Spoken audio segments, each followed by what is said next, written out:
kok bisa ada sebuah teknologi memutarbalikkan fakta yang diyakini oleh pelapor. Ini sudah kita lihat proses gelar perkara khusus dilakukan di Barreskrim Polri. Sementara saat yang tidak lama setelah itu di Polda Metro Jaya sudah dinaikkan status kasus aduan dari klien Anda ke tahap penyidikan.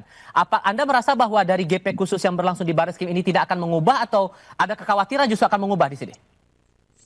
Ya, kalau kami sih berpandangan gelar perkara khusus yang terjadi di Barreskrim itu berdiri sendiri dengan tujuan mengevaluasi penyelidikan yang sudah dilakukan oleh pihak di Treskrimum Barreskrim. Nah, sementara yang di Polda sendiri itu juga berdiri sendiri ya. Dan kebetulan di hari yang sama mereka juga ternyata melakukan gelar perkara. Setelah juga memang sebelumnya mereka kan melaporkan, sudah memeriksa puluhan saksi, mendengar 7 ahli ya. Bahkan di beberapa waktu sebelumnya kami sendiri mempertanyakan karena sudah berjalan penyelidikan hampir 3 bulan. Ya, karena kan setelah penyelidikan pun naik ke penyidikan masih juga butuh waktu dan rata-rata biasanya sama tuh 3 bulan lagi. Lalu kapan melaju ke persidangannya lebih kurang itu yang waktu itu kami pertanyakan. Nah, ternyata di hari yang sama setelah gelar perkara khusus Barreskrim selesai, keesokannya kita dapat berita ya yang di Polda itu sudah meningkatkan ke tahap penyidikan. Jadi menurut saya sih ini sesuatu yang terpisah sekalipun mungkin waktunya hampir berdekatan ya. Karena sampai sekarang pun juga untuk yang gelar perkara khusus Barreskrim kan belum ada hasil. Iya. Jadi bagaimana kita bisa mengkaitkan karena belum ada hasil juga yang di sana. Oke. Satu hal lagi bahwa dari pihak Roy Suryo CS masih merasa ada upaya kriminalisasi dengan memasukkan pasal dalam Undang-Undang ITE. Menurut Anda, Bung Rifai, gimana membaca itu? Tidak, jadi kan memang kalau di pasal 27, jadi gini, kalau pencemaran nama baik dan fitnah itu di dalam Undang-Undang ITE diatur dalam pasal 27. Jadi ada memang lex spesialisnya, karena kalau 310, 311 itu kan di KUHP.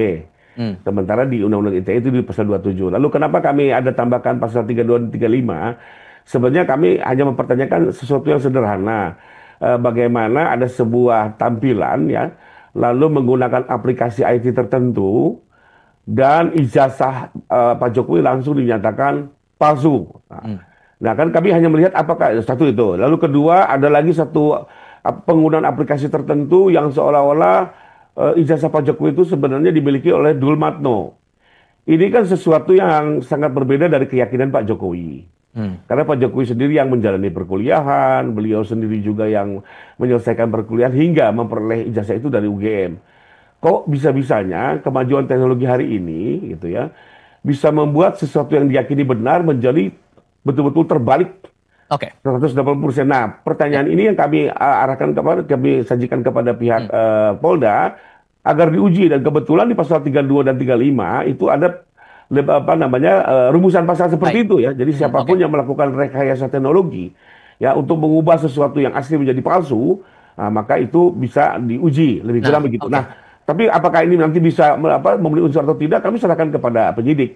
Tapi pertanyaan mendasar kami adalah kok bisa ada sebuah teknologi memutarbalikkan fakta yang diyakini oleh pelapor. Bung Rifai, singkat saja terakhir, apa yang Anda harapkan dari proses ini? Karena kan ini sudah lama juga perjalanannya. Ya, pertama sih kami mengharapkan semua perkara itu kan harus ada akhirnya ya. Baik yang kami laporkan di Polda maupun yang diajukan oleh TPO kepada Pak Jokowi di Barreskrim.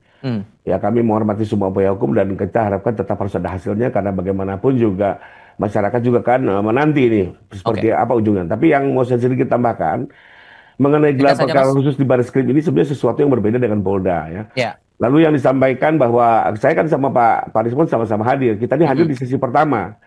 Sesi kedua justru saya dapat informasi ya dari Kompolnas. Di situ ada sesi di mana pihak UGM sendiri didengar, termasuk juga semua tenaga ahli dari Puslapor. Ya, dan memang mereka itu memaparkan bukan kepada pelapor atau ahlinya, mereka memaparkan kepada Itwasum, Propam, Biro Wasidik, termasuk Komnas HAM, Ombudsman, Kompolnas, DPR Komisi 3 dan segala macam. Jadi memang mereka itu kemarin tidak memaparkan kepada pelapor,